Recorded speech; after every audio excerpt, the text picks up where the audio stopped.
can't just talk about one Islamic world, or one Islam, or one type of Muslim, just like we can't talk about just one type of Christian. Makes sense.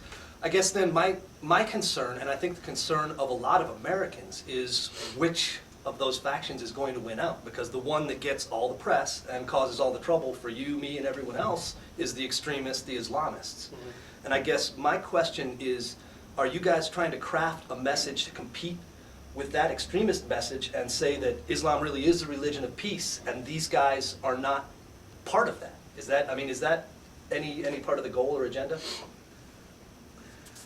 Yes, in this conference we try to bring up issues about dialogue and how Islam promotes, especially last year's conference was much more focused on the religious aspect of how Islam engages into dialogue, encourages its followers to get into dialogue with Christians, Jews, other faiths, other peoples, and live in peace with them without having any problems.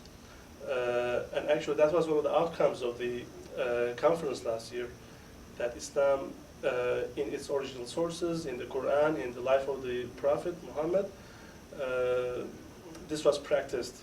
So, however, we should also understand that there are and there will be differences of opinion about this. Just like there are different churches, differences of understandings about Jesus or Christianity. So, I don't think that we should expect one of those opinions to win over the other. And we shouldn't see it just like there are good Muslims and bad Muslims. So it's a whole variety of differences of opinions. But definitely, I mean, in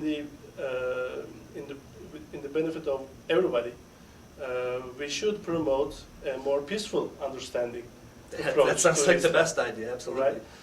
Which would be able to live together with democracy, which would be compatible with different aspects of modernity.